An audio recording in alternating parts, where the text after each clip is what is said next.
Hello everybody, my name is Shortline614. Welcome to something a bit different.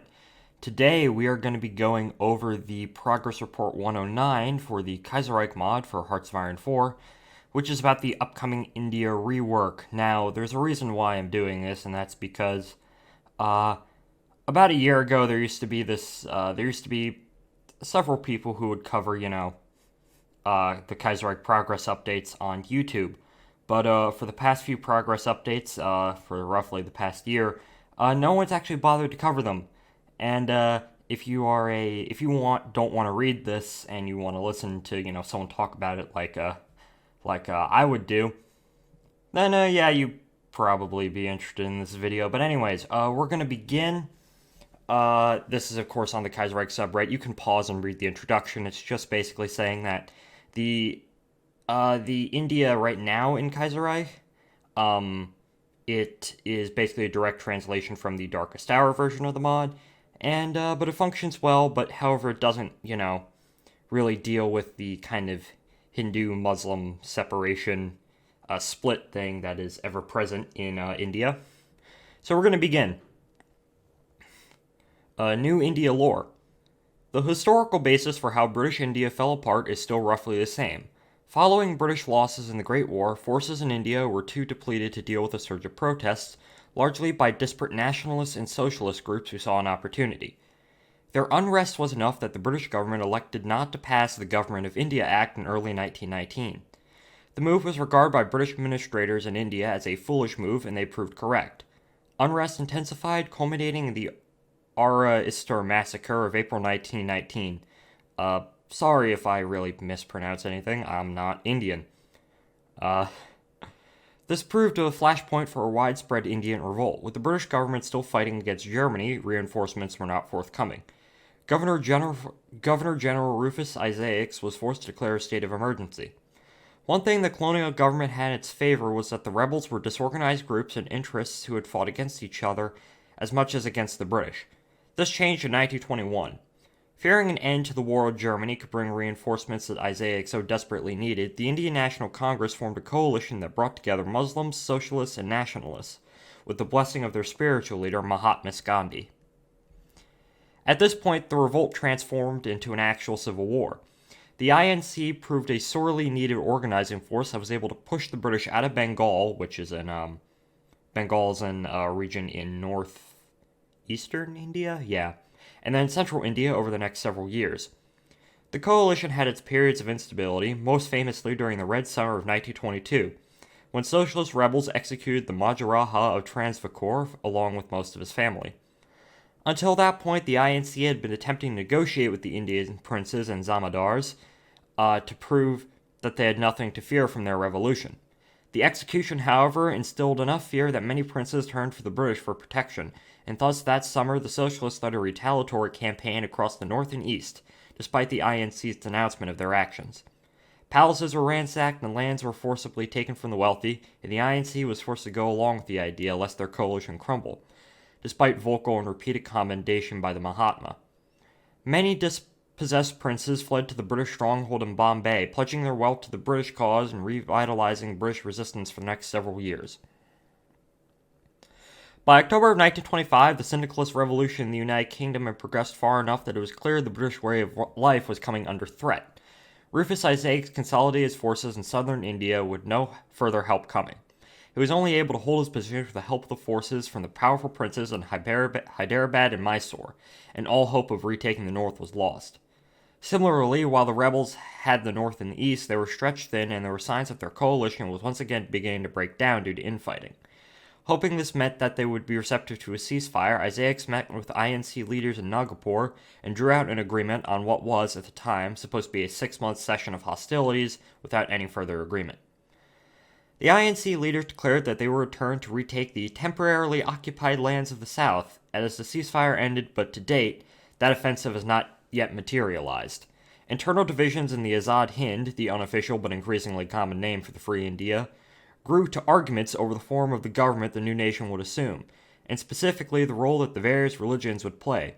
Resentment by the Muslims and Sikhs against clear Hindu dominance and policies grew until it turned into demonstrations and unrest. When the Muslims in East Bengal were bloodily suppressed by Indian forces during the purge of Dhaka in December of 1931, leaders of the All India Muslim League took that as a clear indication that there was no place for them in Azad Hind. AIML leader Muhammad al-Jinnah famously met with the governor of Punjab, Sikandar Hayat Khan, and Sikh leader Tara Singh. Together they issued the Lahore Resolution of 1932, calling for Muslim states to separate from the Azad Hind, a proclamation that was soundly rejected by the INC, inciting a new revolt within their own territory. After 2 years of chaotic fighting continued until Mahatma Gandhi's call for peace gained enough national support that the INC finally met with Muslim leaders in August of 1934 and agreed to a truce, if not yet permanent peace. Considering that Azad Hind yet occupied Muslim-claimed lands in Sindh and Baluchistan and refused to grant freedom to East Bengal, where their efforts to crush the rebellion had met more success. The rebel kept lands in Punjab and the far north that they occupied, and eventually taking the name as Pakistan, as proposed by Chaudhry Rahmat Ali at the truce talks. They formed an officially recognized government. The issue remains a hotly debated one for the newly forming government of Azad Hind to determine, complicated by the continued presence of the British to the south, the colonials who refused to release their grasp on India even after the United Kingdom finally fell to the syndicalists. So that is the backstory for India. And here's a picture of what the new Indian Rework will indeed look like. Let me just zoom out. So as you can see in normal Kaiserreich, let me just get up a picture of that right now. Kaiserreich, India. This is what India roughly looks like in Kaiserreich. So as you can see, you have, this is a really old Empire of Japan. Is there a really good photo? This is a good photo. Right here. So as you can see, you have Dominion of India in the north, that's the British, the Princely Federation in the south, and the Bharata Commune in the east. And this is what India currently looks like, and this is what it's going to be turned into. As you can see, you have the large Azad Hind nation, and then you have Pakistan in the north, Afghanistan, which looks like it has keeps Peshawar. You have Hyderabad kind of acting as a buffer between Azad Hind and British India, and then you have Mysore down here. Then you have Cylon, which I think is going to remain British. You have, I think that's Pondicherry right there. That's German, and then you have Portuguese Goa, and then Nepal and Bhutan up there. But this is what India is going to look like. So far, I don't think Afghanistan or Burma are going to get any new content, but just rip Fifth Anglo-Afghani War. So yeah, we're going to go into Azad Hind now.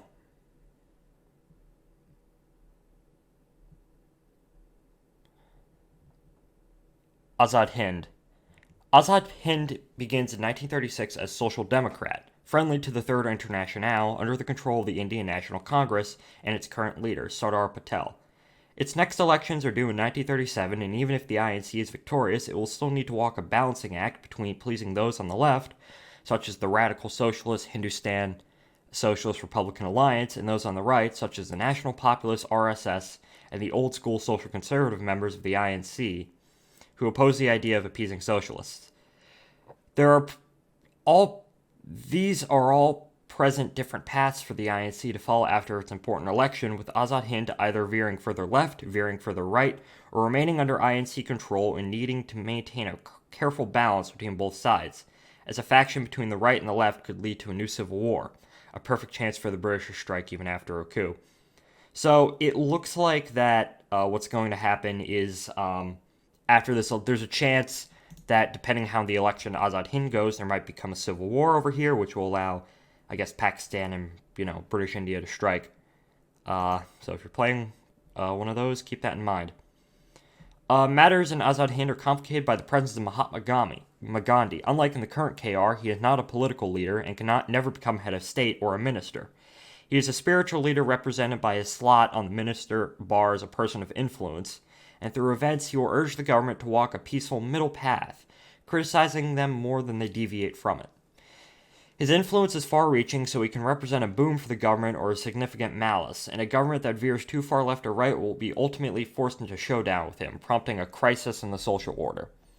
So it looks like that here are some of the potential leaders. Now, I didn't do a lot of research or any research beforehand, so I'm going to basically just guess who these are. I know that he, right there, I forget his name, but he can become the current totalist leader of the Bharata commune. So, that guy right there looks pretty nice. British India. So now we're on to British India. British India. While still technically a crown colony and not a dominion as Canada and Australasia, the British government in exile effectively exerts little influence on the Raj. There's no larger colonial structure any longer, so Viceroy Rufus Isaacs has remained in office and spent the last 15 years doing his best to try to hold things together. Isaacs, however, has just died on December 30th, 1935, 2 days before the Kaiserreich scenario begins. So British India begins the game as authoritarian democrat under the provisional government, and still a member of the Entente, which makes sense. The first order of business will select a new viceroy. 3 candidates are the moderate Ganja Sindh, who, if you look at this photo right here, that's him right there.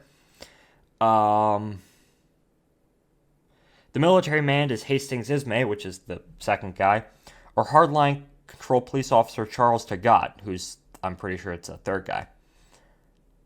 Each represents a different path for British India, where they must deal with the challenges of working with the exiled Indian princes who are eager with the fight for Azad Hind in order to reclaim their lands.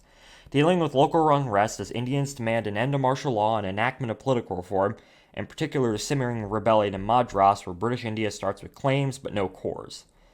Hampering their ability to recruit forces, which already pale in comparison to Azad Hind's manpower, no more manpower memes rip. Depending on the path chosen, they can reform and elections can make British India social conservative, market liberal, or social liberal, presenting new challenges based on the demands of those democratic governments, or clamp down on unrest and become paternal autocrat. While much weaker than the Azad Hind, British India does have an advantage: its technology, organization, and leadership, as well as its allies it can rely on. Nepal, Hyderabad, Mysore, and Cylon. 3 of those, however, will reach a crisis point by 1938, resulting in a tug-of-war over the ally between British India and Azad Hind, which could lead to a loss of an ally, or the spark that begins the war to reunite India. So, basically, if you don't get the civil war in Azad Hind in 1938, or even if you do, Hyderabad and Mysore and Cylon, I'm pretty sure, there's basically going to be a chain of events where they basically fight over each other to see who gets allied with them.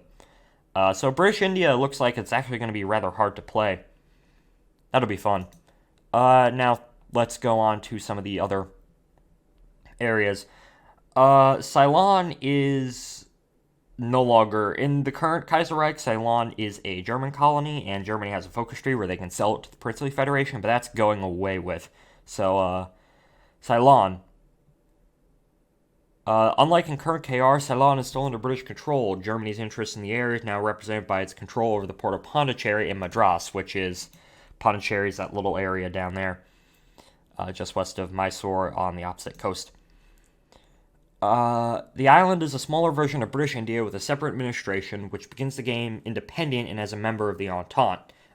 Historically, I think it was Ceylon and the Maldives were administered as separate to British India. The Raj, IRL.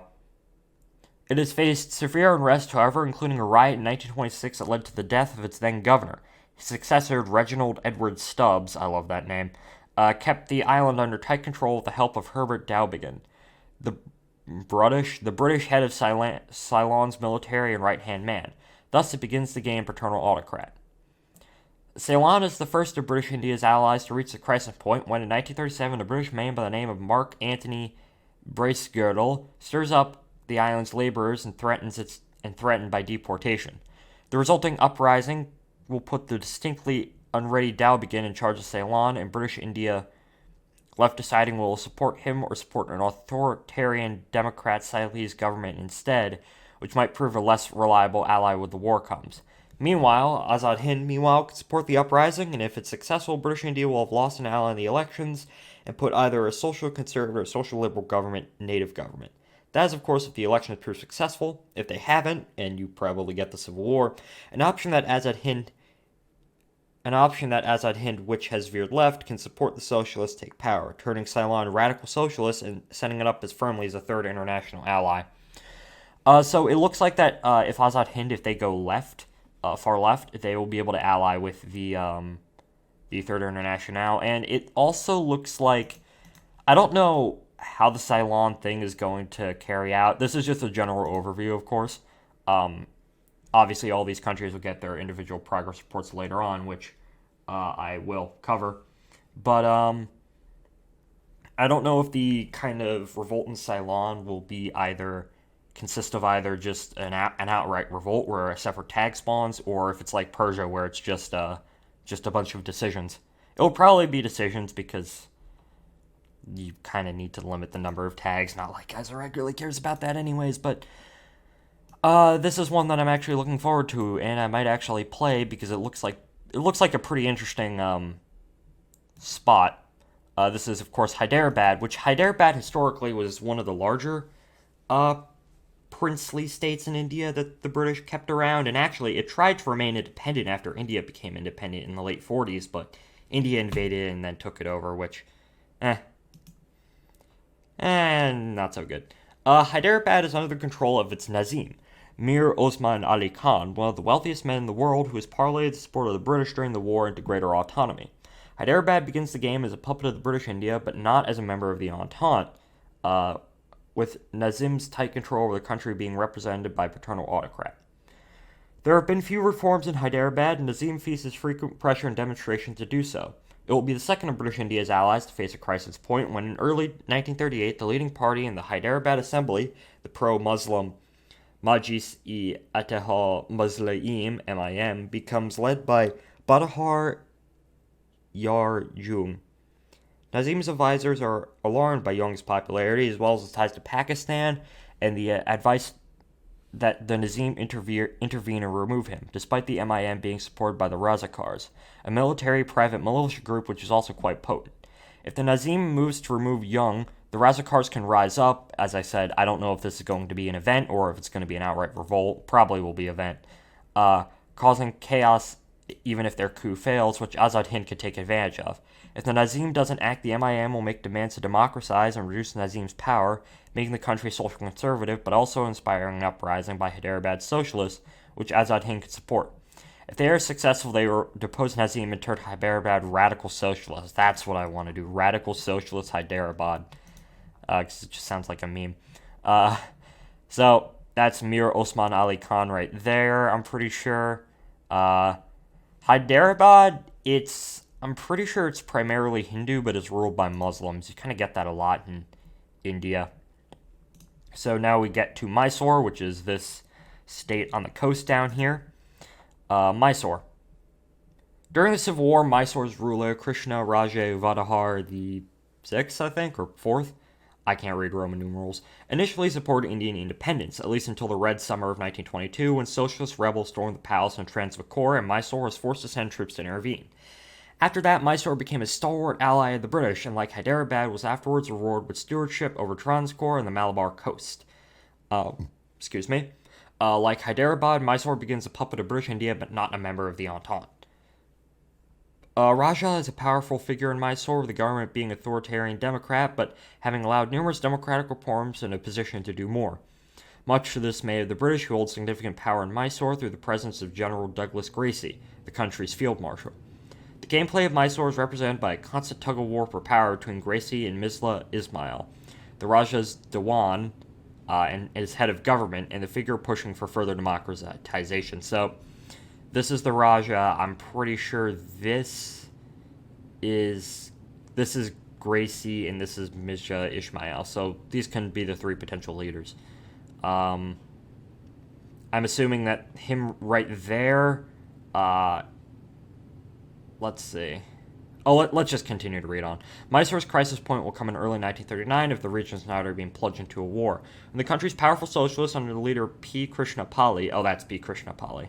Okay, never mind. Organize a workers' strike to response. Whether Gracie or Ismail have been favored up to that point will dictate the fallout. British India and Azad Hind will start a tug-of-war battle which determines whether Pali succeeds in overthrowing the government and turning it radical socialist, prompting a possible intervention by British India, which means that they can invade, or whether Raja declares Mysore's independence and forms a confrontation that British India, which could draw on Azad Hind's intervention.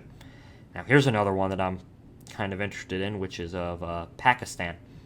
Actually, so it looks like the general overview of the. I quite like the idea of the various remaining princely states, mostly Hyderabad and Mysore, kind of being in a tug of war between Azad Hind and British India. That's going to make for some really interesting gameplay. It's kind of like what they have in China right now with where you, or like with Iceland, where the Entente and the Third International can intervene, can influence it, or like with certain some of the warlords in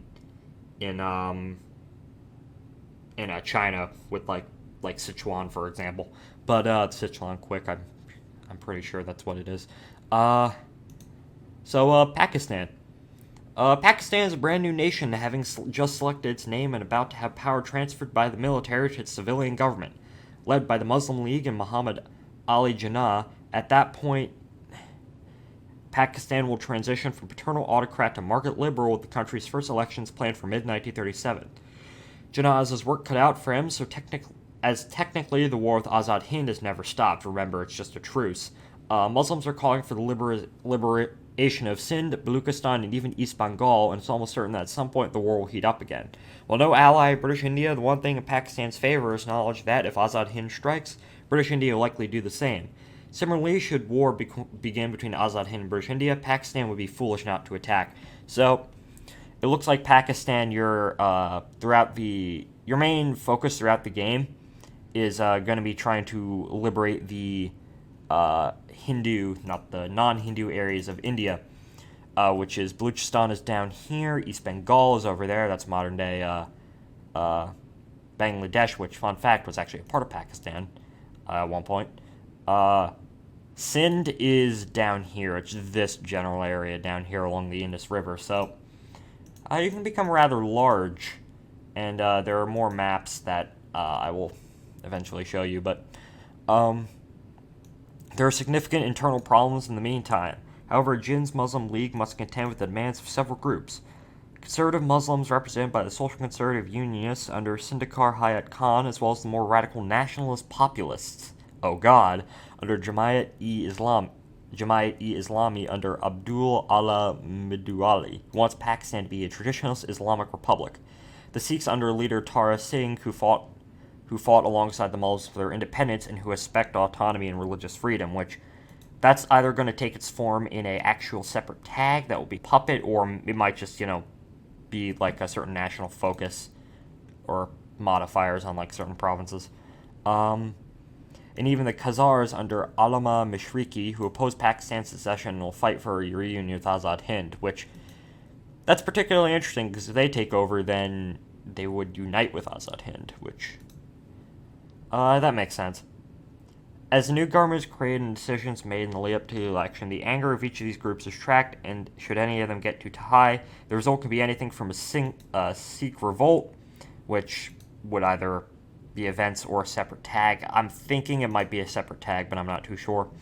A Jamaat-e-Islami-led coup, or Jinnah's assassination. Even if that doesn't happen, the election could still prompt it depending on who the winner is, and Pakistan's proceeding either down a road of secularization, radicalization, or unrest. That's also ignoring the possible interference of Azad Hind, who will be presented with options, special operations if a player has la resistance, to support the Khazars or the radical socialist resistance under leader Saad Shahir. So that's Pakistan. Looks like they're going to be pretty fun to play as well. I don't know, because as I said, each one of these countries is going to be getting their own progress report. I'm just reading over the broad one. I don't know, because obviously they got rid of the 5th Anglo-Afghani War, so it looks like most of Afghanistan's content has basically been removed, but they still have Peshawar, and I don't know, maybe there'll be some kind of, conflict between these two over who gets that. Let's go on Nepal. Nepal is also part of the rework and begins the game as paternal autocrat under the tight control of the Rana dynasty and its prime minister, Judah Sheshmer Yangbadahur.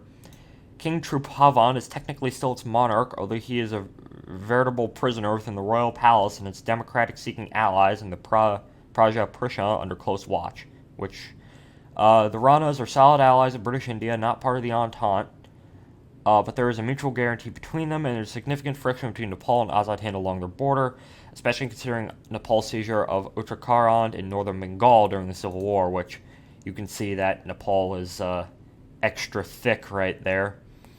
Unlike British India's under allies, Nepal does not have a... I accidentally clicked off the progress report because I am stupid. Good thing that I have it bookmarked. Let me just go down here. Nepal. So where was I?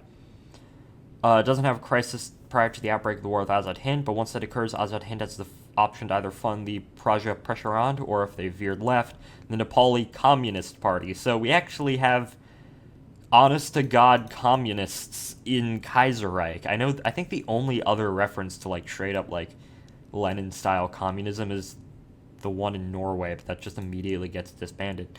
The power... Please, by the way, if I get anything wrong, please tell me in the description or comments. Excuse me. The power of either is tracked and opposed by the Nepal's government, but if the power becomes too great, they can overthrow the Rajas, replacing it with either King Truphavan or a democratically elected government, or by a radical socialist government under K.I. Singh. Either would drop out of the war, and a socialist government would even turn around and become Azad Hind's ally. Should the Ranas prove victorious, however, and Azad Hind is defeated, then Nepal can enter the Entente fully and negotiate a reversal to the hated Treaty of Sigali in 1816. So let's just... I didn't actually research that beforehand, so... Oh, God. So basically, Nepal had to cede a bunch of land to the British, which it looks like that they have actually conquered back, so... It looks like that if the Entente wins, then Nepal, you actually get to keep this land, which is pretty nice. And I clicked away again because I am incredibly stupid. Let's just go down. A few other notes, and this is where the epic maps are. There's one thing worth mentioning aside from the beginning tags. There are a number of others which are being implemented as releasables, which they may or may not get focus trees, I'm not too sure. Current India has suffered from one of the few places in KR where there's very little to release unless you control the whole thing, particularly since the main tags are ideology-based, which is kind of dumb because... I don't know, India doesn't really seem like a place where the kind of syndicalist, monarchist, entente ideological struggle would play out. These tags, obviously it will, to an extent, as, you know, it's been shown here.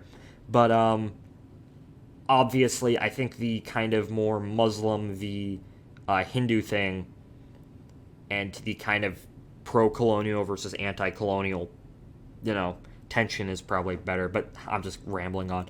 These other tags won't be receiving much content other than a focus tree. Oh, they will be getting focus tree and decisions that are common among them, so it looks like they'll all be getting common focus trees. But they do mean that controlling even part of India gives you some puppet options, and decisions have been crafted so that the resulting states have some variability in size and setup. Here are three maps, showing some of the possible configurations. Note names and colors are still very much whip. So... that is... Let's take a look at some of these. I thought it was 3 separate maps, so let's take a look at one of these maps. So, it looks like, they're kind of blurry. Is there a way I can, like, open the original version? Or is it just... no. Okay, so let's look at the first one over here. I guess as far as I can zoom. So it looks like you have Hindustan, which makes sense, Bengal, Orissa, is that Vijayanagar, Mysore, Pakistan up here, Kashmir, of course. I think this is if Azad Hind and British India managed to collapse. Pakistan over here, I think that's what the maximum extent of Pakistan is going to look like, plus Bengal, East Bengal. As you can see, you can have a thick Bengal over there, smaller Hindustan. And then we get to this over here, which is you have strong Hyderabad, Punjab, Kashmir, Hindustan, Bengal, and then that Afghanistan up there, which is just, it's fucking beautiful. But anyways, thank you for rip fifth Anglo-Afghanistani war. Who cares about Afghanistan? But that is it for this progress report. I know this was I just decided to do this on a whim because, as I said, people kind of stopped covering the progress reports on YouTube. I don't know. Maybe if it's popular enough, I'll continue on. But with the individual nations, or I might even go back and do some of the older progress reports. But thank you all for watching. If you're on YouTube, please like, subscribe, and comment. If you're on BitChute, do the same. Join my Discord server. I'm primarily a streamer. I stream on YouTube and Twitch. Mostly games like Kerbal Space Program, Team Fortress 2, Minecraft. Sometimes strategy games like I don't think I've ever actually streamed Toy 4. That's gotta change. But General Paradox games, EU4, all that stuff. And I guess I'll see you all in the next one. So goodbye.